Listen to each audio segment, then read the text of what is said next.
अस्सलामुअलैकुम। मेरा नाम हुदा माजिद है और आप हैं इस वक्त ज़ोया अली शाह के second channel friction frenzy novels पर।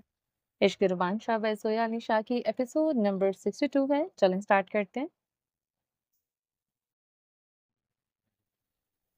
जिंदगी का सबसे कीमती तोहफा माँ बाप की दुआएं और मोहब्बत है, जिन्हें कभी फरामोश नहीं करना चाहिए, क्योंकि यही वो साया है जो हमें अंधेरों में भी रोशनी दिखाता है।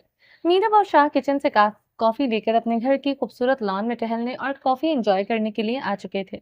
सुबह की नरम रोशनी पूरे लॉन में फैल चुकी थी। सूरज उफक पर उभरता हुआ धीरे धीरे आसमान को सुनहरी रंगों से रंग रहा था। नरम धूप की किरणें और दरख्तों की शाखों से टकराकर जमीन पर खूबसूरत दायरे बना रहे थे। रुबान शाह मीरब का हाथ पकड़े हुए छोटे छोटे कदम उठाते हुए मीरब के हाथ की बनी हुई ब्लैक कॉफी को एंजॉय कर रहा था। मीरब के मखमली हाथ को अपने मजबूत हाथ में थामे हुए वो कभी सख्ती से थाम लेता तो कभी थोड़ी सी नरमी देते हुए साथ साथ चल रहा था। तुम जानती हो, ऐसी सुबह अपने घर के सामने उभरता हुआ दिलकश सूरज का मंजर देखने को तरस गया था। कभी कभी तो मुझे ऐसा लगता था कि ये घर, ये दरख्त, ये दीवार तुम्हारा साथ कभी नहीं होगा। मैं टूट जाता था और बच्चों से मिलने की चाहत रखता था। अब आप मुझे गुजरे हुए वक्त को याद करने से मना करके खुद इस वक्त को नहीं याद कर सकते जिस वक्त हम अलग हो गए थे। हमें इस वक्त को याद करना है जब हम एक दूसरे के साथ थे और खुशियां हमारे मुंतजर थी। खुदा का शुक्र है कि बुरा वक्त गुजर गया और आज हम सब सही सलामत हैं। आपका मिलना मेरी जिंदगी का मरहम बन चुका है। हमें गुजरे हुए वक्त को याद करने की जरूरत नहीं है। वो शाह का हाथ मजबूती से थामे हुए इसके सामने आकर खड़ी हो गई थी। जो हुक्म सरकार का। शाह मोहब्बत भरी नजरों से देखते हुए शोक लहजे से बोला था। आपने शाह के शोक अंदाज और खूबसूरत चेहरे पर नजर मरकूज किए हुए मीरब मीठी से मुस्कुराहट मुस्कुरा रही थी। फरमान शाह दूर उफक पर नजर डाले हुए मुस्कुरा दिया था। ये सूरज, ये रोशनी हमें सिखाती है कि अंधेरी रात के बाद एक नई सुबह जरूर आती है। शुक्र है खुदा का जिसने हमारी जिंदगी के अंधेरों को मिटाकर हमें रोशनी अता की है। शुक्र है इस खुदा का जिसने हमें एक दूसरे का साथ नसीब किया। ऐसे क्या देख रही हो? मीरब, जो शाह के सामने खड़ी हुई मजबूती से हाथ थामे शाह की बातों को गौर से सुनते हुए नजरें शाह के चेहरे पर मरकूज किए हुए थी। मैं ये देख रही हूँ कि मेरे शाह पहले से ज्यादा खूबसूरत हो गए हैं। अब तो मुझे अपने शाह को सबकी नजरों से छुपा कर रखना पड़ेगा। इसकी बात सुनकर शाह हल्का सा कहका लगाकर हंसा था। और आप लड़कियों के सामने या बाहर कहीं जाकर बिल्कुल भी हंसेंगे नहीं हंसेंगे? अच्छा, वो क्यों? वो इसलिए क्योंकि हंसते हुए आपके गालों के डिंपल बाहर आ जाते हैं और फिर लड़कियां आपको देखकर आप पर फिदा हो जाएंगी। और जब लड़कियां आप पर फिदा होती हैं तो मेरा दिल चाहता है कि मैं इनका खून कर दूं। मेरी जान को इतनी टेंशन लेने की जरूरत नहीं है और ना ही किसी का खून करने की जरूरत है, मेरी छोटी सी कातिल हसीना। तुम्हें इस बात पर यकीन होना चाहिए, चाहे हजारों हसीनाएं भी मुझ पर क्यों ना मिल बटे, मगर रोमांचा तुम्हारा है। रोमांचा के दिल में तुम्हारी मोहब्बत ऐसे पथ में है कि अगर लोग इसे निकालने की कोशिश करें तो दिल फट जाएगा, मगर मोहब्बत नहीं निकलेगी। शाह प्यार से मीरत के कंधे पर हाथ रखते हुए आहिस्ता आहिस्ता चलते हुए मोहब्बत की खुशबू को अल्फाजों में बखेर रहा था। रोमांचा हल्के से मुस्कुराते हुए इसे अपने साथ लगाए हुए चल रहा था। मुझे आप पर यकीन है, लेकिन मुझे दुनिया पर यकीन नहीं है। मुझे आपके किरदार आपके इर्द गिर्द सिक्योरिटी टाइट करने दें। आप मुझे नहीं रोक सकते, क्योंकि हर कोई अपनी कीमती और खूबसूरत चीज की हिफाजत करता है और मेरी सबसे कीमती और खूबसूरत चीज आप हो। मैं हर वक्त आप पर नजर रखूंगी। वो सच में अपने शाह के लिए पोजेसिव हो रही थी। रोमान शाह के आंसू लब मुस्कुरा रहे थे अपनी जान की सिक्योरिटी पर। ठीक है जनाब, तुझे सारे ते कैमरे फिक्स करवा दो। हर पल दी खबर रखा करो। खुशी हुई जान के कि मेरी मोहब्बत ने तेनों साइको कर देता है। मीरब, इसने नजरें उठाकर शाह की जानिब देखा। मीरा, प्लीज इस वक्त मुझे ट्रांसलेट करने को मत कहना। शाह समझ चुका था इसकी जान को समझ नहीं आई, मगर इस वक्त अपने खूबसूरत जज्बातों को ट्रांसलेट करने के मूड में नहीं था। नहीं कहूंगी, क्योंकि अब मैं बहुत जल्द खुद पंजाबी सीखूंगी और मैं आपकी हर बात का पंजाबी में जवाब दिया करूंगी। देख लीजिएगा, फैसला कुन अंदाज से कह रहे थे। Good, very good. रोमांचा ने फोन पर बजती हुई बेल ने दोनों की खूबसूरत मोहब्बत भरे मोमेंट में खलल पैदा किया था। रोमांचा ने बेजारी से अंदाज में पॉकेट में मोबाइल निकालकर सामने किया, मगर स्क्रीन जगमगाते हुए नाम को देखकर वो मुस्कुरा दिया। अस्सलाम वालेकुम, क्या हाल है मेरा बच्चा? वालेकुम अस्सलाम भाई, मैं ठीक हूँ, आप कैसे हैं? मिरा की मीठी सी आवाज रोमांचा के समाज से टकराई थी। मैं बिल्कुल ठीक हूँ और थोड़ी देर में हम लोग घर के लिए निकल रहे हैं। बच्चे ठीक बच्चे ठीक है? जी बिल्कुल ठीक है, और आपको बहुत याद कर रहे हैं, इसलिए आपको फोन किया कि प्लीज आप जल्दी आ जाएं। आया तो राइम बहुत जिद कर रहे हैं आपसे मिलने की, और अब्दुल्ला और अब्दुल रहमान ने भी घर सर पर उठा रखा है कि मामू कब आएंगे।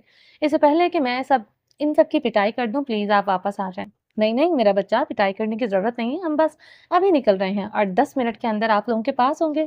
क्यों? हम क्या हवा में उड़कर जाने वाले हैं जो 10 मिनट में पहुंच जाएंगे? आधे घंटे का रास्ता और 10 मिनट में कैसे जाएंगे? मीरब ने हंसते हुए पूछा। मीरब की बात पर रोमांचा के साथ मिरहा भी फोन पर हंस पड़ी थी और रोमांचा ने अल्लाह हाफिज कहते हुए बंद करते हुए अपनी शरारती मीरब की जानिब देखा। मेरी खुराफाती दिमाग वाली जान, जब तुम मेरे साथ होगी तो गाड़ी ने तो खुद ही हवाओं में उड़ना है, क्योंकि इसके मालिक का दिल बहुत खुश होगा तो गाड़ी खुशी से हवा में उड़ती हुई मंजिल पर पहुंच जाएगी। और मीरब का हाथ थामे मुस्कुराते हुए घर के अंदर दाखिल हुआ था। वो दोनों तैयार होकर फौरन नीचे उतर चुके थे। ओके, अल्लाह हाफिज। जकिया, हम जा रहे हैं। घर का ध्यान रखना। भाभी, ये क्या बात हुई? आप लोग क्यों जा रहे हैं? ये आपका घर है, अब आप यहीं पर रहें। मीरब ने शाह की जानिब देखा क्योंकि जकिया सच में दिल से दुखी नजर आ रही थी। जकिया, आप परेशान ना हो, हम बहुत जल्द बच्चों के साथ वापस आ जाएंगे, तब तक आप घर का ख्याल रखें, ये आपका भी घर है।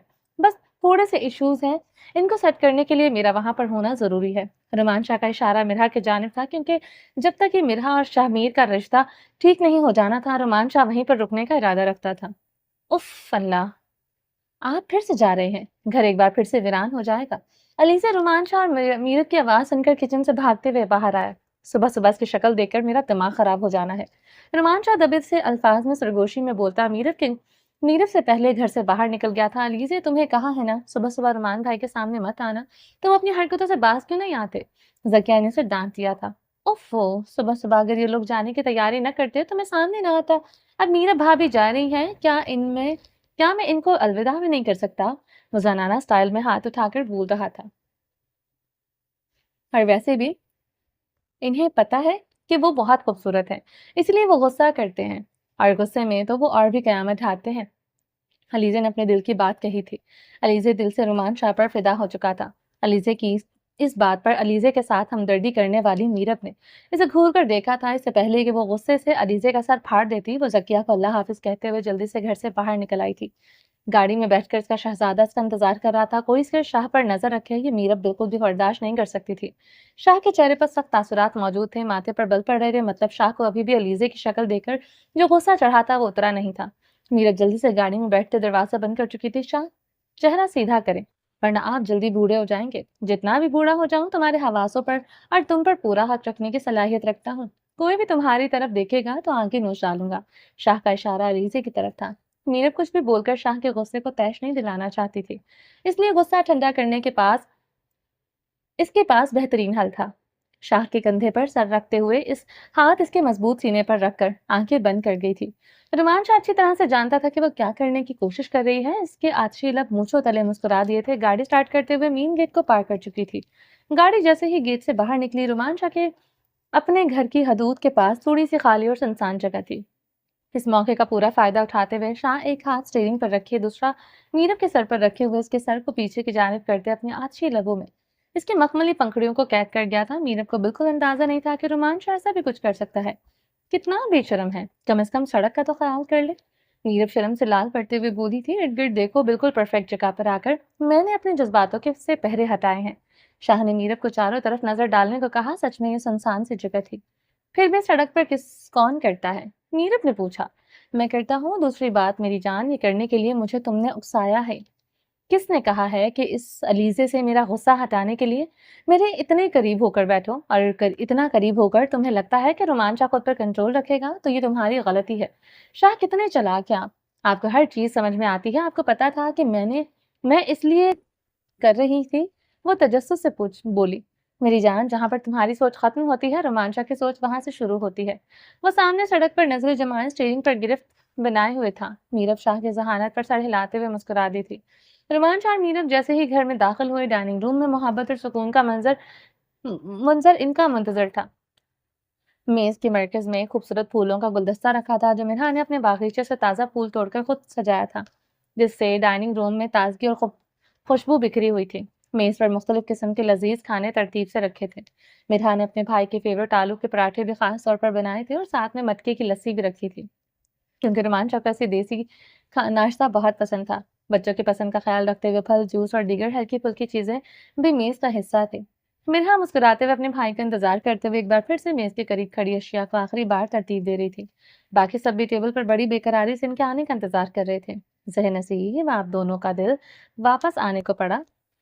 बिछड़े हुए लैला मजनू कम से कम इतना ख्याल रख लेते कि हम लोग भूखे बैठे हैं तुम्हारी वजह से।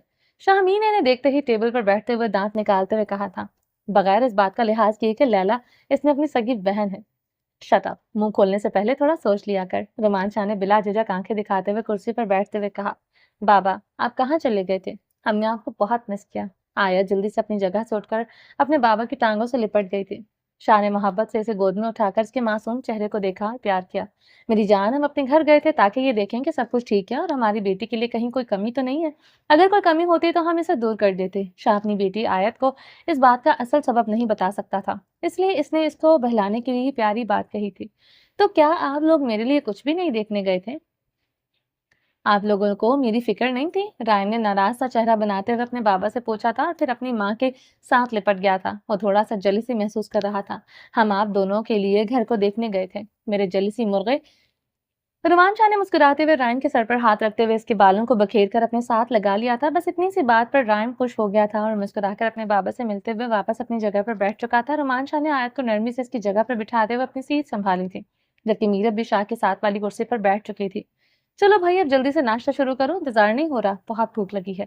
मीरब के बाबा ने सबको नाश्ता शुरू करने की तरगीब दी थी। मीरब और मिरहा ने सबको नाश्ता सर्व करते हुए खुद भी अपनी प्लेट में नाश्ता निकालते हुए शुरू कर दिया था। भाई, मैंने आपके लिए स्पेशल आलू के पराठे बनाए हैं। मिरहा ने आलू का गरम गरम पराठा अपने भाई के सामने रखते हुए हाथ में स्पेशल पंजाबी रायता भी रखा। फिर शीशे का बड़ा ग्लास लस्सी का भरकर इसके सामने रख दिया। रोमान शाह का मुंह पानी से भर गया था कि देखकर कि आज इसका मनपसंद देसी नाश्ता, वो भी इसकी बहन के हाथों का बनाया हुआ, सामने था। मिरहा के हाथों में अपनी अम्मी के हाथ का जायका भी महसूस हुआ। Thank you so much. मेरे बच्चे ने मेरे लिए इतनी मेहनत की है, मैं तो आज पेट भरकर खाऊंगा। आप लोगों के लिए बचेगा या नहीं मुझे नहीं पता। शाह ने खुश दिली से मिरहा के सर पर हाथ रखते हुए इसकी मेहनत को सराहा और पराठे का पहला निवाला जब हरी चटनी में डुबोकर मुंह में डाला तो इसने उंगली और अंगूठे को जोड़कर वाह वाह कर उठाया। आंखें बंद करते हुए कहा, मिरहा लाजवाब, मजा आ गया। पहले निवाले पर ही राज पता चल गया था कि मेरे बच्चे ने बड़ी मेहनत से और मोहब्बत से मेरे लिए नाश्ता बनाया है। Thank you so much. Mirha का दिल खुशी से झूम उठा था जब इसने अपने भाई के मुंह से तारीफ सुनी। भाई, इतनी तारीफें मत करो वरना मेरा दिल भी करेगा अपनी बहू के हाथ का बनाया हुआ पराठा जरूर खाओ। शाहमीर के बाबा मलिक जुबैर ने मुस्कुराते हुए अपनी बात की वजाहत दी। डॉक्टर ने इन्हें सख्ती से ऑयली खाने से मना किया था, लेकिन रुमान शाह तारीफें इस अंदाज से कर रहा था कि हर एक का दिल चाह रहा था कि वो इस लजीज नाश्ते पर टूट पड़े। इस बात पर सबने हंसकर एक दूसरे को देखा। नहीं डैड, आप अपने लालच पर कंट्रोल रखें, आप इतना ऑयली खाना नहीं खा सकते। खुद तो चस्के ले लेकर खा रहा है और मुझे मना कर रहा है। बहुत जालिम लोग हो, डॉक्टरों के साथ सबके सब मिले हुए हो। शाहमीर के बाबा ने मसनूई गुस्से में कहा। वो अपना हेल्दी खाना खा रहे थे, डॉक्टर के साथ नहीं मिले हुए हैं। सबको आपकी फिक्र है, इसलिए आपको ये अनहेल्दी खाना खाने से सब मना करते हैं। शाहमीर की मामा ने जल्दी से अपने बेटे की तरफदारी करते हुए कहा। शाहमीर के बाबा और मामा आपस में नोकझोंक करते हुए बहुत प्यारे लग रहे थे। टेबल पर बातें करते हुए हंसी का माहौल बन गया था। मामू, हमने आपको रात को बहुत मिस किया। चीज लगा आधा पराठा मजे से लेकर खा चुका था और अब अब्दुल्ला को याद आया था कि इसने अपने मामू को बहुत मिस किया था। अब्दुल्ला के इस चुटकुले पर टेबल पर बैठे हुए सबके सब लोगों की हंसी छूट गई थी। अच्छा, ये बात तुम्हें नाश्ता करने से पहले क्यों नहीं याद आई कि तुम्हें अपने मामू की याद आ रही है? बिल्कुल अपने बाप पर गए हो ड्रामेबाज। रुमान शाह ने अपनी हंसी को बड़ी मुश्किल से रोकते हुए अपने भांजे की बात का जवाब दिया था। मामू भूखे पेट दिमाग नहीं चलता, इसलिए इसे याद नहीं आया, मगर मुझे याद था कि आपको बहुत याद आ रही थी। इसको आपकी बहुत याद आ रही थी। अब्दुल रहमान ने अपने मुंह में पराठे का निवाला ठूंसते हुए अपने भाई की तरफदारी की थी। पता नहीं तरफदारी की थी या इस बेचारे को और फंसाया था। माशाल्लाह, दोनों ही बाप पर गए हैं, बातों को तोड़ मरोड़ कर अपने हिसाब से ठीक कर लेते हैं। शाह ने हंसते हुए शाहमीर की टांग खींचते हुए कहा, अगर तुम लोग पहले ये सब कह देते तो तुम लोगों के बाप को तो ये तो ना सुनना पड़ता। शाहमीर हंसते हुए अपने बेटों से बोलते हुए अपने पराठे के मुकम्मल इंसाफ कर रहा था। आज बहुत दिनों बाद अपनी बीवी के बनाए हुए लजीज नाश्ते और टेबल पर इतने खुशगवार माहौल के साथ मिलकर ये घर इतनी ये घर हंसी के और कहकों के लिए तो तरस गया था, मगर रोमान शाह के आने से सारी बहारें लौट आई थी। मिरहा यार, तुमने बहुत मजे का नाश्ता बनाया है। शाहमीर ने निवाला बनाकर मिरहा के मुंह के आगे करते हुए कहा। मिरहा जो पहले ही नाश्ता कर रही थी, शाहमीर की इस हरकत पर स्टिल सी हो गई थी। मैं यही पराठा खा रही हूँ, इसने बहुत नरम अंदाज में कहा, मगर वो अपने अंदर की सख्ती को छुपाने में कामयाब ना हो सकी। मिरहा, शौहर है तुम्हारा, अगर प्यार से खिला रहा है तो खा लो। नुमान शाह ने अपने पराठे पर नजरें मरकूज करते हुए दबे मगर सख्त अंदाज में कहा। अपने भाई के हुक्म पर मिरहा ने अपना मुंह फौरन खोला और निवाला ले लिया। हालांकि वो अंदर से शामिर की हरकत पर बिल्कुल भी खुश नहीं थी। मिरहा अपने भाई की बहुत इज्जत करती थी। रोमांचा की बात इसलिए हुक्म की अहमियत रखती थी। मिरहा के करीब बैठा हुआ शाहमीर, जिसे अपनी बीवी की बेबसी पर बहुत मजा आ रहा था, अच्छी तरह से जानता था कि इस वक्त मिरहा इनकार नहीं कर सकती। इस मौके का उसने खूब फायदा उठाया था। मिरहा के हलक के गुस्से की वजह से निवाला आसानी से नहीं उतर रहा था। शाहमीर, जो मुकम्मल तौर पर इस मौके को अपनी जीत समझ रहा था, एक और निवाला बनाकर मिरहा के मुंह के आगे किए हुए दबी दबी हंसी हंस रहा था। मिरहा ने खामोशी से निवाला मुंह में डाला और गुस्से से टेबल के नीचे अपना पांव शाहमीर के पांव पर जोर से दे मारा। मिरहा ने अपना गुस्सा बहुत अच्छे तरीके से निकाल लिया था। शाहमीर मुठियां भींच कर रह गया था। इतनी जोर से मिरहा ने इसके पांव पर पांव मारा था, जिस तरह से शाहमीर की हरकत पर मिरहा खामोश थी, इसी तरह मिरहा की हरकत पर शाहमीर भी खामोश था। मिरहा ने आहिस्ता से अपने गाल पर हाथ रखा और नजरें नीचे झुकाए हुए खामोशी से नाश्ते में महू थे। दोबारा ऐसी हरकत करने से पहले सोच लीजिएगा कि अंजाम क्या हो सकता है। वो बहुत आहिस्ता सरगोशी में धमकी दे रही थी। ये धमकी सिर्फ शाहमीर के समाज तक ही पहुंच पाई थी। शाहमीर और खामोशी से मुस्कुराया। उसकी आंखों में एक नर्म सी चमक थी। वो चुपचाप नाश्ते में मसरूफ थे, इसकी धमकी सुन रहा था। शाहमीर के लब मुस्कुरा रहे थे और दिमाग में शरारतों भरी प्लानिंग चल रही थी। कोई बात नहीं मेरी जान, ये बात याद रखना कि अगर तुम शेर हो तो मैं सफा शेर हूँ। शाहमीर सरगोशी में बोलते हुए नाश्ते में मसरूफ था। छोटे मोटे नोक-झोंक और बच्चों के मजाक के दौरान कुछ पुराने किस्से याद करते हुए नाश्ते की टेबल पर एक यादगार माहौल बन रहा था। और इस पूरे माहौल में रोमांचा चुपके से अपनी मोहब्बत के हाथों को अपने हाथों में दबाए बैठा था। हर कोई मोहब्बत की फिजाओं से लुत्फानंदोज हो रहा था। बच्चे बड़े सब खुश थे। एक खुशगवार सुबह का आगाज हो चुका था, मगर दुश्मन दूर से घात लगाकर बैठा ये सब कुछ देख रहा था और उसके दिल में शैतानी प्लानिंग चल रही थी। वो समझ रहा था वो इनकी कमजोरी का फायदा उठा सकता है, मगर ये बात वो नहीं जानता था कि रुमान शाह और शाहमीर ये सब जानबूझकर इसे दिखा रहे हैं। वो दोनों बखूबी जानते थे कि दुश्मन इनको देख रहा है। वो अपनी अपनी खुशी दुश्मन को दिखाकर इसे खून इसका खून जला रहे थे और इन्हें पूरा यकीन था कि दुश्मन अपने गुस्से की आग में जलकर कोई ना कोई गलत कदम जरूर उठाएगा। वो इसे एक लम्हे का बेताबी से इंतजार कर रहे थे, क्योंकि इन्हें इल्म था कि ये कदम इनके लिए फैसला कुन साबित होगा और इससे वो अपने मकसद में करीब पहुंच जाएंगे। मिनहा सबको नाश्ता करवाकर अपने कमरे में कुछ लेने गई थी। दरवाजे के पीछे चुपके से खड़े शाहमीर ने बड़ी चालाकी से दरवाजा बंद किया और मिरहा के दोनों हाथों को अपने मजबूत हाथों में थाम कर इन्हें ऊपर की जानिब पिन कर दिया। मिरहा जो इस अचानक हरकत से गैर मुतवक्को तौर पर हिचकिचाई, वो फौरन कुछ नहीं कर सकी। मिरहा ने बेचैनी से शाहमीर की गिरफ्त से निकलने की कोशिश की। गुस्से में इसके चेहरे पर बेयकीनी के आसार थे। ये क्या हरकत है? शाहमीर, छोड़े मुझे। वो गुस्से और हैरत के दरमियान छटपटाते हुए बोली, छोड़े मुझे। मिन्हा ने लफ्जों को चबाते हुए दबी आवाज में कहा, क्यों छोड़ूं? तुमने जो हरकत टेबल पर की है, इसकी सजा दिए दिए बगैर तुम्हें कैसे छोड़ दूं? शाहमीर ने मिन्हा के दोनों हाथों को मजबूती से पकड़कर ऊपर को पिन कर रखा था। इसकी गर्दन पर झुकते हुए लब रखते हुए दांतों की हल्की चुभचन के साथ लबों की महर सब करते हुए इसे सिसकने पर मजबूर कर दिया। छोड़े वरना मैं चिल्लाऊंगी। मिन्हा धमकी देने वाले अंदाज में कहा। वो इसे शाहमीर को अपने से दूर करने की कोशिश कर रही थी, मगर शाहमीर के सख्त पुलिस वाले हाथों की कैद से छटपटाकर वो 1 इंच भी इसकी गिरफ्त से निकलने में कामयाब नहीं हो पा रही थी। चलो मेरी जान, चिल्लाओ। मैं भी तो देखूं, अपने भाई के होते हुए तुम कैसे चिल्लाओगी? और अगर चिल्लाओगी भी तो अपने भाई को बताना भी पड़ेगा कि तुम क्यों चिल्लाई हो। मत भूलो, दरवाजे के पार तुम्हारा भाई अपने बच्चों के साथ बैठा हुआ गप्पे हाँक रहा है। तुम्हारी जरा से चिल्लाने की आवाज भी इस तक पहुंच जाएगी, फिर देना अपने भाई को सफाइयां। शाहमीर इसकी कमजोरी से लुत्फानंदोज होते हुए लबों के नरम गर्म लम्स इसकी मखमली गर्दन और चेहरे पर बिखेर रहा था। मिन्हा ने बेचैनी से शाहमीर की गिरफ्त से निकलने की कोशिश की।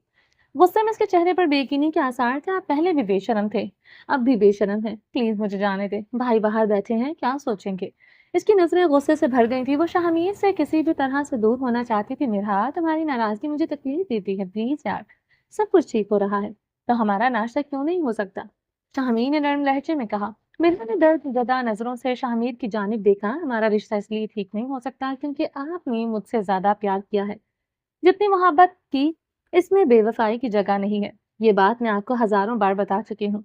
आप एक ही बात को क्यों बार बार दोहराकर खुद को भी तकलीफ देते हैं? मेरी जान, वो प्यार अभी भी तुम्हारा मुंतजर है। प्यार भी तुम्हारा मुंतजर है, शामिर भी तुम्हारा है। बस तुमने अपने दिल के दरवाजे इतने सख्ती से बंद कर लिए हैं कि चाहकर भी मेरी मोहब्बत की खुशबू तुम्हारी रूह तक नहीं पहुंच पा रही। इसकी आवाज में गहरे दुख की झलक थी, जैसे मिरहा को ये बताने की कोशिश कर रहा हो कि वो इसके करीब आना चाहता है, लेकिन इसके दिल की दीवारों के सामने वो बेबस था। शाहमीर की हर सदा नफरत की दीवार से टकरा कर वापस लौट आई थी। वो जानता था कि वो जिस मोहब्बत की आगोश में रहना चाहता था, वो इससे दूर होती जा रही है। मिनहा के दिल की टूट-फूट ने शाहमीर के दिल को और भी ज़्यादा बेचैन कर दिया था। वो जितनी कोशिश करता था इसे अपने करीब करने की, हर लम्हा इसने इतना ही दूर जा रही थी। अगर प्यार मेरा था तो फिर मेरा हक क्यों खत्म कर दिया? क्यों तब आप नहीं समझे थे जब मैं आपसे बार-बार कहती थी वो लड़की ठीक नहीं है? तब क्यों नहीं मेरी बात का यकीन किया? मोहब्बत का आईना जब एक बार टूट जाए तो वो कभी भी पहले जैसा खूबसूरत नहीं दिख सकता।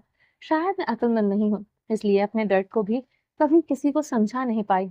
शाहमीर गहरी सांस लेकर मिरहा से दूर हो गया था, क्योंकि वो इसे जल्दबाजी में वापस अपने करीब नहीं लाना चाहता था। अगर वो मिरहा को तोड़कर अपनी तरफ माइल करना चाहता तो ये काम वो 1 साल पहले ही कर चुका होता। मगर शाहमीर का अंदाज से मुख्तलिफ था।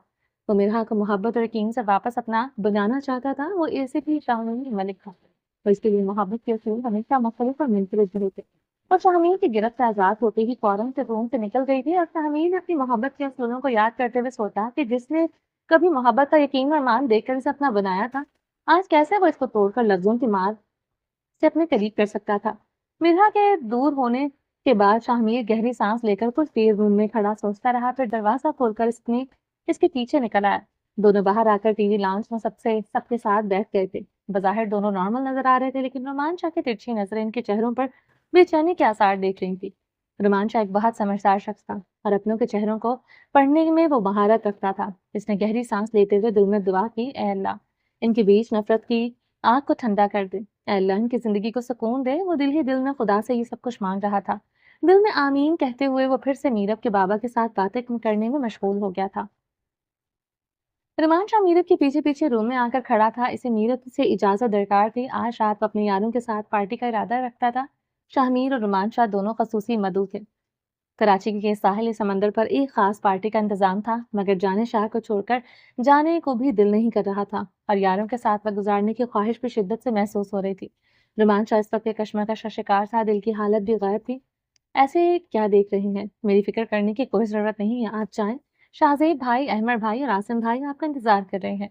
मीरब ने मुस्कुराते हुए रोमांचा के चेहरे पर फैली कश्मकश को महसूस करते हुए शाह की आसानी के लिए कहा। वो इसके करीब आई, नर्म हाथों से इसके सीने पर हल्का सा दबाव डाला और बटनों से खेलते हुए चेहरे पर एक दिलकश मुस्कुराहट सजाए मोहब्बत की से करीब खड़ी थी। इसका नर्म और पुरसुकून अंदाज शाह के तजब बजब को कम करने की बजाय और बढ़ा रहा था। मीरब दिल से चाहती थी कि अपने यारों के साथ वक्त गुजारे। शाह की जिंदगी का एक खास हिस्सा थे इसके दोस्त। मीरब अपने शाह को इसकी खुशी को महसूस करने का पूरा मौका देना चाहती थी। तो मेरी जान पहले से ही मुझे दूर भेजने का प्लान बना चुकी है। रोमांचा ने मोहब्बत से इसके गिर्द अपने बाजों का हिसार बनाते हुए कहा। जी नहीं, दूर भेजने का प्लान नहीं बना रही। आपके दोस्तों के पास भेजने का प्लान बना रही हूँ, ताकि मेरे प्यारे शाह अपने दोस्तों के साथ अपनी लाइफ को जी भरकर महसूस कर सकें। मगर मैं अपने दिल का क्या करूं, जिसे जाने शाह के करीब रहना है। अपने दिल को समझाएं और कहिए कि जाने शाह हमेशा आपकी है और आपकी ही रहेगी, मगर दोस्तों को टाइम देना जरूरी होता है। मगर मेरे आवारा दिल को अगर मेरी समझाई हुई बात समझ में ना आए तो फिर आपको शाहजेब भाई और मेरे भाई बाकी भाइयों से बात कर लेनी चाहिए।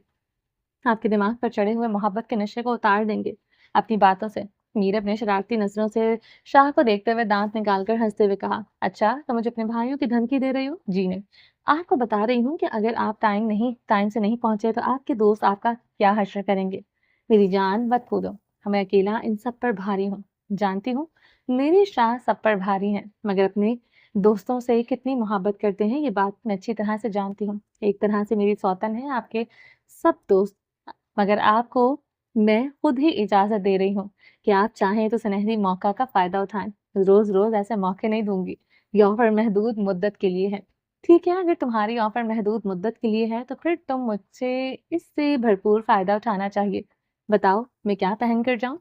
शाह ने अलमारी के साथ पड़ी हुई अपनी हैंड हैंड कैरी को उठाकर बेड पर रखते हुए कहा, और इसमें से 5-6 सूट निकालकर मीरब के सामने रख दिए। मीरब ने इन कपड़ों को देखकर जैसे कोई कचरा देख रही हो। वो दोनों हाथ सीने पर बांधे घूर घूर कर कपड़ों को देख रही थी, जैसे इन कपड़ों का कोई बहुत बड़ा कसूर हो। क्या हुआ, ये कपड़े ठीक नहीं है?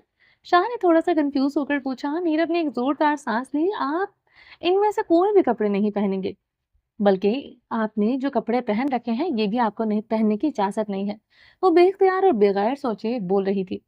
मतलब कि जो मैंने पहने हैं वो भी ना पहनूं? रोमांचा ने झट से सवाल किया, और फिर एक शरारती मुस्कुराहट के साथ मीरब को देखते हुए कहा, इसका मतलब बहुत गलत निकल रहा है। जानिशा रुमान शाह ने फौरन नजर चुरा ली और इसकी बेबाक बातों पर मुंह हाथ पर रखते हुए हंसी रोकने की कोशिश की। आप भी ना हमेशा बात का रुख बदल देते हैं यार। अब मैं इसमें शर्माना क्या है? अगर बीवी की बातों को शौहर ही ना समझे तो ये तो बहुत गलत बात हो जाएगी। वो मीरत की तरफ एक शरारती नजर से देखते हुए इसके करीब आ रहा था। अच्छा चलो मजाक छोड़ो, बताओ ये सब कपड़े मेरी जान को क्यों पसंद नहीं? यहाँ तक कि मेरे गले में पहना हुआ सूट भी पसंद नहीं। हिमांशु ने शरारत से कहा, मगर उसकी आवाज में थोड़ी सी संजीदगी भी थी। वो जानता था कि मीरब को इन कपड़ों से कुछ खास मसला है और अब वो ये चाहता था कि वो खुद से इसकी वजह बताए। रुमान शाह बच्चा नहीं था। इस सवाल का जवाब मैं बखूबी जानता हूँ, मगर मुझे अपनी बीवी के मुंह से ये सुनना है कि इन कपड़ों से इसे जलन क्यों है। रुमान शाह ने दोनों हाथ इसके कंधों पर रखे इसके बेहद करीब खड़ा हो गया। इसकी नजरें सवालिया अंदाज में मीरब के चेहरे पर मरकूज थी। वो मीरब के दिल की हकीकत को जानता था। क्या आप नहीं जानते कि मैं आपको ये कपड़े क्यों नहीं पहनने दे रही? वो मतलाशी नज़रों से देखते हुए बोली, जानता हूँ, बहुत अच्छी तरह से जानता हूँ कि मेरी जान मुझे क्यों इन कपड़ों से दूर रखना चाहती है। ऐसा कैसे हो सकता है कि मेरी जानिशा के दिल में मेरे लिए कोई बात हो और मुझे समझ ना आए? वो लफ्जों की माला को बड़ी मोहब्बत से पिरोते हुए बोल रहा था। जब समझ गए हैं तो फिर क्यों मेरे मुंह से सुनना चाहते हैं? मत पहने इनमें से कोई भी कपड़े। मैं खुद आपके लिए शॉपिंग करके नए कपड़े ले आऊंगी। ठीक है, जो हुक्म जनाबदार, मगर अभी मैं क्या पहनूं ये बता दो। हनुमान शाह ने नरमी से मुस्कुराते हुए कहा, मैं आपके लिए हमारे घर से कपड़े लेकर आई हूँ, इनमें से कुछ भी पहन ले। मीरा ने धमाका किया था, क्योंकि शाह को जरा सा भी अंदाजा नहीं था कि वो शाह के लिए 6-7 स्पेशल सूट और शाह के कपड़ों के साथ मैचिंग चप्पलें, शाह के शलवार कमीज और ऊपर पहनने वाले कोट और ज़रूरी सामान बैग में पैक करके ज़किया को बोलकर आई थी कि वो ड्राइवर के हाथ भिजवा दे। यहाँ आने के कुछ देर बाद ड्राइवर सब कुछ यहाँ पर पहुंचा गया था। रोमांचा को धचका लगा ये सुनकर कि मीरब इसके कपड़े लेकर आई है। अच्छा, और ये सब तुमने कब किया? रोमांचा ने हैरतज़दा लहजे में पूछा।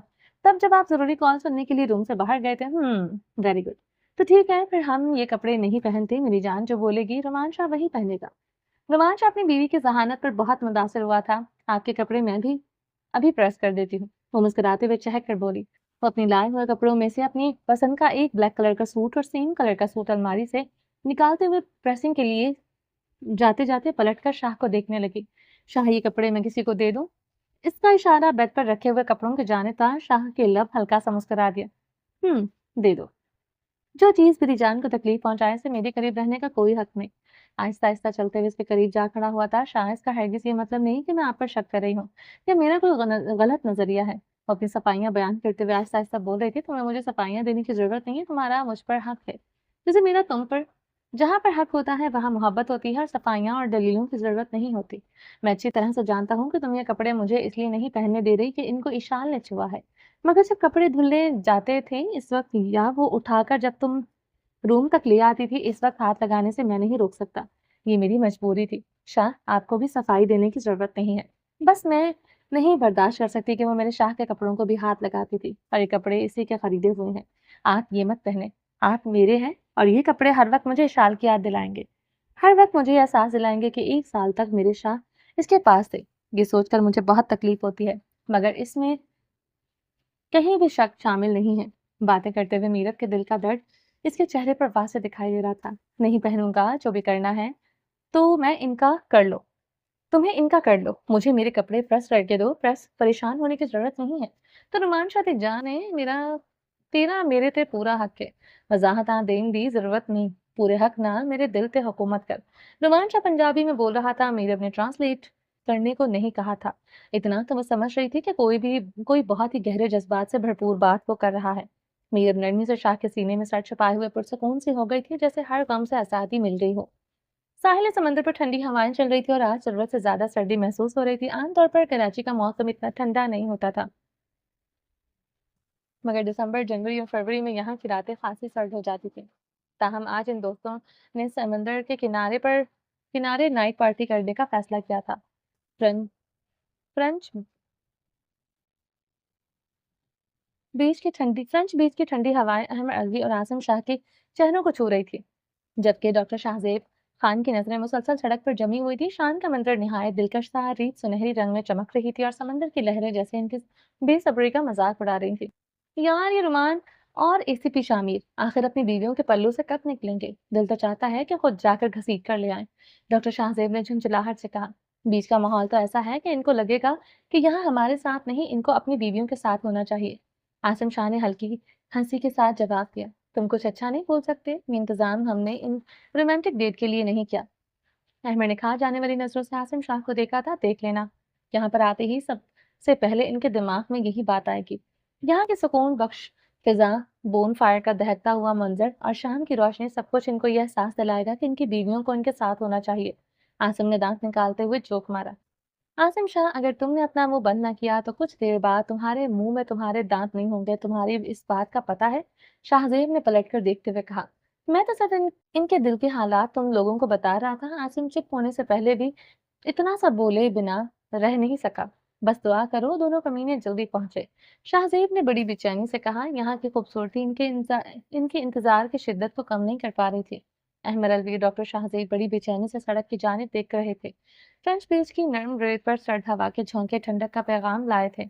रात का सन्नाटा, समंदर की मध्यम लहरें और चांद की हल्की सी रोशनी मंजर को जादुई बना रही थी। चलो यार नीचे बैठते हैं, आसिम शाह ने कहा। अहमद अलवी और आसिम शाह और डॉक्टर शाहजेब खान कुर्सियों पर बैठे थे क्योंकि रेत पर बैठना सब मुमकिन नहीं था। यार रेत पर नहीं बैठ सकते, कुर्सियों पर बैठना बेहतर है, बहुत ठंड है। अहमद अलवी ने कुर्सी से पुश्त को एडजस्ट करते हुए कहा और सर्दी से बचने के लिए अपनी जैकेट के कॉलर को बुलंद किया। वैसे भी फ्रेंच बीच का माहौल ऐसा ही है कि हमें आरामदाह नशित की जरूरत है। इस खूबसूरत मंजर में कुर्सियों पर बैठकर जो सुकून मिल रहा है वो रेत पर कहाँ मिलता। आसिम शाह ने हंसते हुए कहा। यकीनन इस वक्त ठंड में यही सब बेहतर है। फ्रेंच बीच की सारी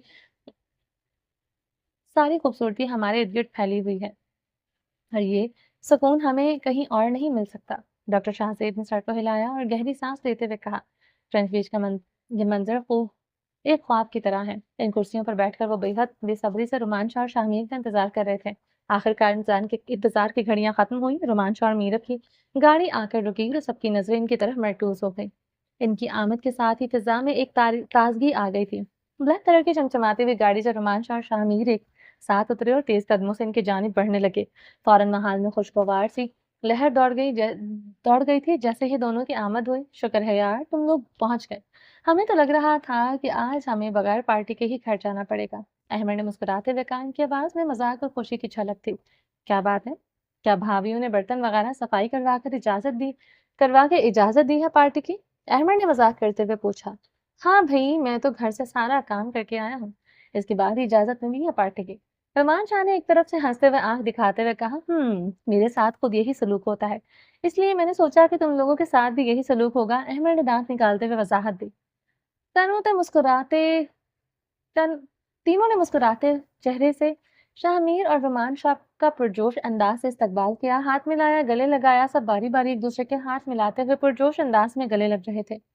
जल्दी करो, हमसे भूख बर्दाश्त नहीं हो रही। अहमद ने हंसते हुए खाने वाली टेबल की तरफ इशारा किया। फ्रेंच बीच का खूबसूरत मंजर अपनी खामोशी और सुकून में गुम था, जहां समंदर की हल्की लहर साहिल को छूकर वापस हो रही थी। बीच के करीब एक खूबसूरत लकड़ी की मेज सजी हुई थी जिस पर रंगीन खाने की प्लेट रखी हुई थी। खुशबू से फिजा महक रही थी और चिकन तले, बारबेक्यू फिश, चम्बोज कबाब और चिकन के लजीज पकवान दिल में लज्जत का एहसास पैदा कर रहे थे। पास ही एक फायर बर्न चल रहा था। आग की लो की रोशनी और इसकी ठंडी हरारत पूरे माहौल में एक खास नौयत की खुशबू और सुकून फैला रही थी। माहौल में यारों की दिलचस्प बातों से भरे कहके गूंज रहे थे। तमाम दोस्त बारी बारी कुर्सियों पर बैठ गए थे और अपनी खुशी और इत्मीनान के साथ खाने की तरफ तवज्जो थी। इस खूबसूरत महफिल में हर लम्हा यादगार बन रहा था और फ्रेंच बीच के माहौल ने इस लम्हे को मजीद जास्ते नजर बना दिया था। कराची की ये बीच खास तौर पर बोन फायर के शौकीन दोस्तों के लिए बहुत मशहूर थी। यहाँ पर अक्सर रात को फायर बॉम्ब की रोशनी में महाफिल जमी रहती थी, जहाँ दोस्त मिलकर हंसी मजाक करते, खाना खाते और जिंदगी की छोटी छोटी खुशियों को सजाते। फ्रेंच बीच के खूबसूरत माहौल ने हमेशा अपने जायरीन को एक खास तजुर्बा फराहम किया और उसके शहर में सब कुछ दिलकश महसूस होता था। सब लोग जमकर इस पार्टी का मजा ले रहे थे। सभी खाने के शौकीन थे और गरम गरम समुद्री फिश को साहिल समंदर के किनारे बैठकर खाने का अपना ही मजा था। फ्रेंच बीच पर यहाँ समंदर की ठंडी हवाएं और साहिल के पुरसकून फिजा ने महफिल को मजीद दिलकश बना दिया था। यहाँ यारों का साथ हो तो पार्टी का मजा दुगना हो जाता है। और फिर ये तो वो लम्हा था जब सालों बाद दोस्त सब मिलकर बैठे थे। वो तो लम्हे की तारीफ करना नामुमकिन था। इस खूबसूरत लम्हे का कोई लफ्ज या जुमला इसकी हकीकत को पूरी तरह बयान नहीं कर सकता था। खाने के बाद गरम गरम ग्रीन टी से लुत्फानंदोज होते हुए वो बोन फायर के करीब बैठे इसकी गर्म हरारत का मजा ले रहे थे। आग की लो की रोशनी इनके चेहरों पर एक नरम सी चमक डाल रही थी और ठंडी हवा के साथ इस गर्मी का ये तजाद माहौल को और भी दिलकश बना रहा था। ये लम्हे दिल में हमेशा के लिए महफूज हो चुके थे, जहां दोस्तों की हंसी और खुशबू के भरपूर रात अपने सारे रंगों के साथ उरूज पर थी। रोमांच, तुम्हारी मीठी सी आवाज में एक सॉन्ग हो जाए तो आज की पार्टी को चार चांद लग जाएंगे। ये शोशा डॉक्टर शाहजेब खान ने छोड़ा था। इसके साथ ही तमाम दोस्तों की नजरें रोमान शाह पर मरकूज हो गई। वो हंसते हुए कुछ लम्हों के लिए खामोश हो गए, जैसे वो अभी इस लम्हे का लुत्फ उठा रहे हों। मैं तुझे क्या किसी गुलकार के खानदान से लगता हूँ जो तुम्हें सॉन्ग सुनाऊंगा? इतने सालों बाद भी तुम्हारे शौक वही भड़कीले हैं। सुधर जाओ, अब तुम तो 3 बच्चों के बाप बन गए हो। अभी शौक तुम्हारे जेब नहीं देते। नुमान शाह ने आंखें दिखाते हुए कहा, और उसके बाद ने फौरन महफिल में हंसी का तूफान बर्पा कर दिया। मेरे तो अगर 10 बच्चे भी हो जाएंगे तब भी मेरे शौक ऐसे ही रहेंगे। भाई खान हूँ, दिमागी तौर पर हमेशा भड़कीला रहूंगा। और पठान खुद को कभी बूढ़ा नहीं समझता, क्योंकि ये समझना पठान की शान के खिलाफ होता है। और वैसे भी कहते हैं मर्द और घोड़ा कभी बूढ़ा नहीं होता। डॉक्टर शाहजेब खान ने अपनी बात की पूरी दलील पेश करते हुए कहा। इनकी बात पर महफिल में एक और हंसी का तूफान आया और सबने इनके पठान अंदाज को दिल से सराहा। मैंने तो सुना है कि पठान के अंदर दिमाग भी नहीं होता। अगर ये बात सच है तो फिर तो दोस्ती के लायक ही नहीं। तुझे अपनी टीम से निकालना पड़ेगा। मुकाबले में रोमान शाह था, जिसके पास इन सब बातों का भरपूर जवाब था। इसकी बात पर सबकी नजरें इस पर मरकूज हो गई। यार देख यार, अब तो ज्यादती कर रहा है। मेरे पास दिमाग है, मैंने अपने स्टेरिंग कराके दिखाए हैं। अल्हम्दुलिल्लाह दिमाग मौजूद था। डॉक्टर शाहजेब ने रोमांचा की बात को अपने फनी अंदाज में उड़ाते हुए कहा, जिससे माहौल में और भी दिलचस्प हो गया था। सब हंस पड़े थे और महफिल में एक हंसी की लहर दौड़ रही थी। रोमांचा ने मुस्कुराते हुए अपनी हंसी को रोकने की कोशिश की, लेकिन डॉक्टर शाहजेब का जवाबी हमला इसकी तवक्को से भी ज्यादा मजेदार था। तमाम गवाहों और सबूतों के बिना पर यह मुकाबला डॉक्टर शाहजेब खान जीत चुका है। और रोमांचा अपनी हार तस्लीम करते हुए अभी हमें अपनी खूबसूरत आवाज में सॉन्ग सुनाएंगे। एक अनाउंसमेंट अहमद की जानिब से थी और रुमान शाह ने तिरछी निगाहों से घूर कर इसे देखा, जैसे वो इस चैलेंज के से बचने का कोई तरीका निकालने की कोशिश कर रहा हो। लेकिन अहमद की मुस्कुराहट और बाकी सबकी हंसी ने इस लम्हे को मजीद दिलचस्प बना दिया। प्लीज यार सुना दे, तेरी आवाज खूबसूरत है और हम तेरी आवाज में सॉन्ग सुनना चाहते हैं। ये सिफारिश शाहमीर मलिक ने की थी। यार तुम जानते हो मुझे ये सॉन्ग वगैरह बोलना अच्छा नहीं लगता। तुम लोग कोई नात सुन लो। रोमांचा ने मुस्कुराते हुए जवाब दिया। नात नहीं, आज तो हमें बस तेरी आवाज में सॉन्ग ही चाहिए। इस पर सबने हंसते हुए इस बात को नजरअंदाज करते हुए कहा, चल यार इतना मत शर्मा, कोई दोस्ती पर सॉन्ग सुना दो। हम कौन सा कोई रोमांटिक सॉन्ग सुनना चाहते हैं। शाहजेब की जुबान फिर से बोले बगैर न रह सकी। सबके बहुत इसरार करने पर रोमांचा मजबूर हो गया था सॉन्ग सुनाने के लिए। इसने गहरी सांस ली और फिर अपनी नरम मध्यम आवाज में गाना शुरू किया। इसकी आवाज में ऐसा जादू था कि सबने फौरन सबकी तवज्जो फौरन इसकी तरफ मरकूज हो गई। बलम्हे की सादगी और गहराई को महसूस करते हुए इसने एक दोस्ती का गाना गाया, जो महफिल में मोहब्बत और खुशी की लहर छोड़ रहा था। दिसंबर की सर्द रात पास चलती हुई आग के बावजूद ठिठुरने पर मजबूर कर रही थी। रात गहरी होती जा रही थी और फ्रंट बीच का मंजर और भी दिलकश लगने लगा था। ठंडी हवा हर किसी के चेहरे को छू रही थी और आसमान पर चमकते सितारे रात के सहर में इजाफा कर रहे थे। लकड़ी की कुर्सियां रेत पर बड़ी तरतीब से रखी हुई थी, जिन पर रोमांचा, अहमद, शाहजेब, आसिम और शाहमीद आराम से बैठे हुए थे। रहे ना रहे ये जीवन, कभी बनी रहे ये दोस्ती, है तेरी कसम और यारा मेरे, जुदा हम ना होंगे कभी। वाह रोमांचा, जादू है तेरी आवाज में। शाहजेब ने हल्का सा कहका लगाया और हाथ उठाकर दांत देते हुए बोला। इसकी हंसी में दोस्ती की गर्म जोशी की झलक थी। रोमांचा की आवाज सच में बहुत खूबसूरत थी और संजीदा शहजादा गाते हुए बहुत दिलकश लग रहा था। या अल्लाह तेरा शुक्र है कि ये लम्हे हमें दोबारा नसीब हो। अहमद ने अपने संजीदा नजरें रोमांचा पर जमाए हुए सोचा था। अनमोल लम्हों पर खुदा का शुक्र करते हुए मुस्कुरा रहा था। हमेशा तू रहे साथी मेरा, ये बंधन रहे यूं सदा। शाहमीर ने इस बोल पर गहरी नजरों से रोमांचा की जानिब देखा। ऐसा महसूस हो रहा था जैसे ये गाने के बोल इन दोनों के लिए ही बनाए गए हों। रोमांचा तो हमेशा सलामत रहे और हमारे साथ रहे, ये दुआ है मेरी, शाहमीर ने जेर लब कहा। आसिम खामोशी से रोमांचा को देखे जा रहा था, क्योंकि रोमांचा के साथ जज्बाती दोस्ती से कहीं ज्यादा भाइयों वाले थे। वो तो बस अपने बड़े भाई को देख रहा था और सोच रहा था कि इसकी जिंदगी में बहुत सी मुश्किलें आई, मगर मुश्किल में इसका भाई डटकर किया था। रोमांचा इसके लिए एक रोल मॉडल था। रोमांचा ने गाते हुए अपनी नजरें समंदर की तरफ की, जहाँ चांदनी की रोशनी में झिलमिला रही थी। ये ताकत तेरी, ये कुव्वत तेरी, बढ़े ये मेरी है दुआ। कसम से ये गाना हमें हमारी दोस्ती का असल मतलब याद दिला रहा है। अहमद ने डॉक्टर शाहजेब की जानिब देखते हुए आहिस्ता से अपनी कुर्सी पर सीधा होते हुए कहा, ओ मेरे यार, तू मेरा प्यार, सदा रहे तो सलामत, तेरी मेरी ये दोस्ती यूं ही रहे ता कयामत। रुमान शाह ने पूरा गाना बड़े दिल से गुनगुनाया। इसका हर बोल इसने अपनी दोस्ती पर पूरे दिल से महसूस किया था। सबने एक साथ तालियां बजा बजा कर रुमान शाह की आवाज को दाद दी। हवा में ठंडक मजीद बढ़ गई थी, लेकिन इनके दिल दोस्ती की गर्मजोशी भरपूर थे। फ्रेंच बीच का ये लम्हा, दिसंबर की रात और रुमान शाह के गुनगुनाते बोल इसके दिलों में हमेशा के लिए महफूज हो चुके थे। सबके दिल में ये अहद था कि ऐसे हजारों लम्हे एक दूसरे के साथ गुजारेंगे। डॉक्टर शाहजेब, अहमद अलवी और रुमान शाह ने ऐसे बहुत वक्त पहले बहुत से माजी में एक साथ एंजॉय किया था। थैंक यू सो मच हमें इतना जबरदस्त गाना सुनाने के लिए। शाहमीन ने रुमान शाह के हाथ पर हाथ रखते हुए मुस्कुरा कर कहा, और अब दो बोल दोस्ती के नाम। अहमद और डॉक्टर शाहजेब ने एक साथ कहा। रुमान शाह को कुछ अंदाजा था कि वो कौन से बोल गुनगुनाने वाले हैं। ये दोस्ती तेरे दम से है, सारी खुशी तेरे दम से है, तो जिंदगी कसम से है। दोनों ने इतने खुश जोश से ये बोल गुनगुनाए कि फिजाओं में दोस्ती की गूंज महसूस होने लगी। अहमद और डॉक्टर शाहजेब ने सालों पहले भी इसी गाने में के यही बोल रोमान शाह को डेडिकेट किए थे, और बेशक ये गाना रोमान शाह पर सूट करता था। रोमान शाह ने सीने पर हाथ रखते हुए खुश दिली से इन बोलों को कबूल किया, क्योंकि ये सिर्फ महज बोल नहीं थे, ये इनके दोस्तों की दिल की फीलिंग्स थी। तुम सब दोस्ती की जान हो, मैं अकेला नहीं हूँ। जैसे तुम लोग मुझसे दूर हो इस बात की हकीकत को समझते, वैसे ही मैं भी तुमसे दूर होकर इसकी गहराई को बखूबी समझ चुका हूँ। रोमान शाह ने संजीदगी से सबको इनकी अहमियत का गहरा एहसास दिलाया। रात 1 बजने वाला था और लम्हे की रफ्तार का एहसास ही नहीं हुआ। सबने अपनी नशिस्तें छोड़ने का फैसला किया और एक दूसरे से मिलते हुए अपनी गाड़ियों की तरफ बढ़ने लगे थे। रोमान शाह गाड़ी में बैठते हुए सीट बेल्ट बांध रहा था और इनकी नजरें गहरी और ख्यालात में गमगीन थी। वो जानबूझकर ड्राइवर को साथ नहीं लाया था, जैसे किसी संगीन बात का सामना कर रहा हो। दूसरी साइड से शाहमीर आकर अपनी जगह बैठ चुका था। रुमान शाह ने चुपके से शाहमीर की तरफ गहरी नजरों से देखा, जैसे वो जानता हो कि इसका मतलब क्या था। शाहमीर ने खामोशी से अपनी आंखें बंद की और इशारे से इसे तसल्ली दी कि इसे सब कुछ ठीक है। इसकी आंखों में वो एतमाद और सुकून था जो अल्फाज से बयान नहीं किया जा सकता था। एक लम्हे की खामोशी थी, मगर दोनों एक दूसरे के दिल की बातें बखूबी समझ रहे थे।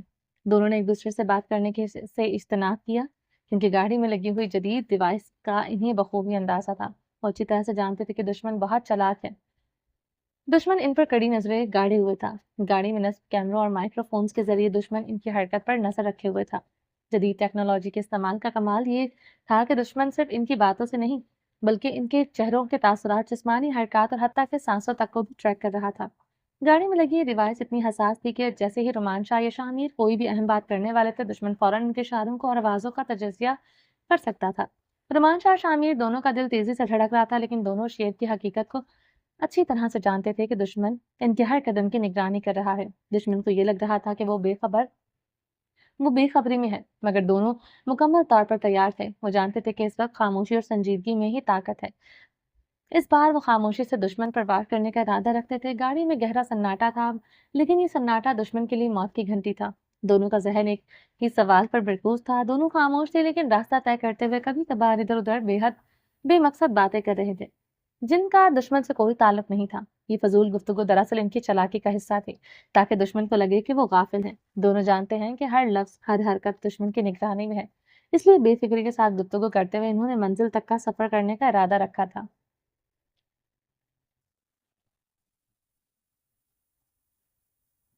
चलें जी, बाकी का नेक्स्ट एपिसोड में कंटिन्यू करेंगे। उम्मीद है आपको ये एपिसोड पसंद आई होगी। चैनल को सब्सक्राइब नहीं किया तो जल्दी से भी सब्सक्राइब कर दें, लाइक एंड शेयर करें और अपनी राय कमेंट बॉक्स में लाजमी दें। अपना ढेर सारा ख्याल रखिएगा, मुझे दुआओं में याद रखिएगा। मिलते हैं नेक्स्ट एपिसोड में, तब तक के लिए अल्लाह हाफिज़।